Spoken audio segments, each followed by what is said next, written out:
আসসালামু আলাইকুম। দারুণ একটা জিনিস দেখে আসি চলেন। ওয়াও! বইয়ের ভেতর থেকে কি সুন্দর পপ আপ একটা পেঙ্গুইন বেরিয়ে এলো। খুব সুন্দর। আর এই যে এত এত বই, এই এতগুলো বই আমরা কোথা থেকে কালেক্ট করেছিলাম সেটাই আপনাদের দেখাবো। অমর একুশে বইমেলা ২০২৪ দিনটি আমাদের জন্য বিশেষ স্মরণীয়। কেন? কারণ আমি আর রায়তা রেহানের প্রথম বইমেলার প্রদর্শন ছিল। মানে আমরা প্রথম বইমেলায় গিয়েছিলাম সেদিন। বিশাল বড় বইমেলা, ঘুরতে ঘুরতে আমরা খুব সুন্দর একটা স্টল দেখতে পেয়ে যাই। আর সেই স্টল দেখে রেহান এক দৌড় দেয়। আর সেই দৌড়ে গিয়ে যেটা দেখতে শুরু করে সেটা হচ্ছে রবীন্দ্রনাথের বইগুলো।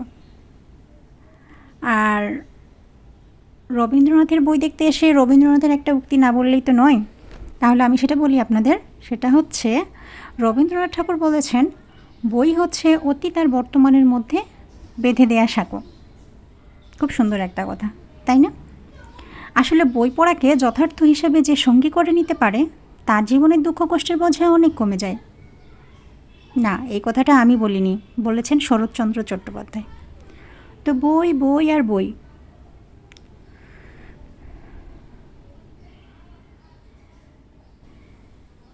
চারিদিকে যেদিকেই চোখ যায় কি সুন্দর বইয়ের দোকান, আর বইগুলো এমনভাবে ডিসপ্লে করে রাখা যে আমরা মন ভরে সেগুলো দেখতে পারি।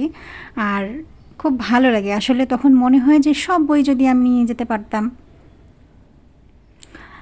ভালো বই পড়া যেন গত শতকের মহৎ লোকের সাথে আলাপ করার মতো। ঠিক বলেছি?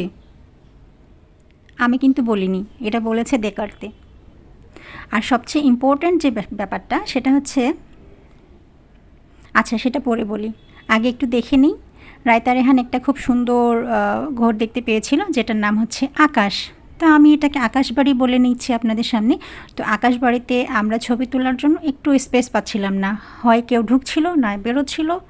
তো এইরকম একটা মুহূর্তে আমরা সেখানে একটু দেখি, দেখার পরে আমরা আকাশবাড়ির ভেতরে ঢুকে যেই বইগুলো আমরা দেখতে পেলাম সেগুলো সব ছিল আসলে রাজনৈতিক। ওই দিকটায় আমাদের একটু ইন্টারেস্ট কম। তো তাড়াতাড়ি সেখান থেকে বেরিয়ে এসে একটু ফটো টাইম ছিল, ফটোগ্রাফি মোমেন্ট, ক্লিক ক্লিক, ফ্রেমে বন্দি। আর তারপর হাঁটতে হাঁটতে আমরা বইমেলার একটা সাইডে চলে আসি। তারপরের অংশটাতে আসলে খাবারের দোকান টোকান ছিল। তো আমরা একটু ব্রেক নেওয়ার জন্য সেখানে এসেছিলাম। আর এখনকার বাচ্চাদেরকে তো শ্যাওলাও চেনাতে হয়, তাই তার বাবা তাদেরকে শ্যাওলা চেনাচ্ছিল। আর আমি এই ফাঁকে একটু আশেপাশের পরিবেশটা শ্যুট করছিলাম। তো তারপর তারা যথারীতি বই টই পছন্দ করতে শুরু করলো। আসলে বই মেলায় বাচ্চাদের নিয়ে যেতে হয়।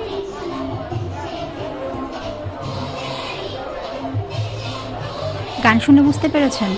আমরা এখন সিসিমপুরের গান শুনে ছুটে এসেছি এই দিকটায়। এখানে নাকি সিসিমপুরের শো হবে। সিসিমপুর জানেন তো? এই যে ইকরি, শিকু, টুকটুকি। তো আমরা তাদের লাইভ পারফরমেন্স দেখার জন্য গিয়েছিলাম।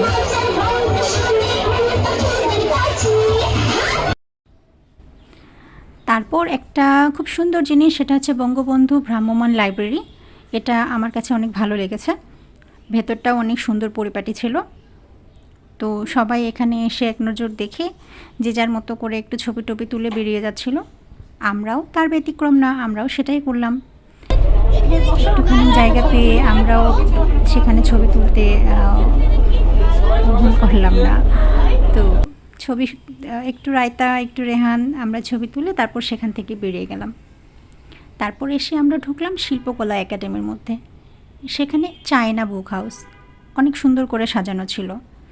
ডেকোরেশনটা দেখেই মন ভরে যায়। আর তারপর আমরা এদিক সেদিক ঘোরাঘুরি করে একটা দারুণ ব্যাপার ঘটলো।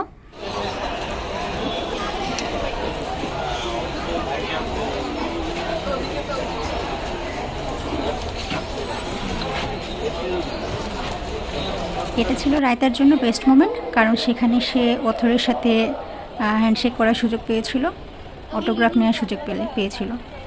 তারপর এই যে খুব সুন্দর ক্রাফটগুলো আমরা সেখানে পেয়েছিলাম এবং আমরাও দুটো ক্রাফট নিয়ে এসেছিলাম।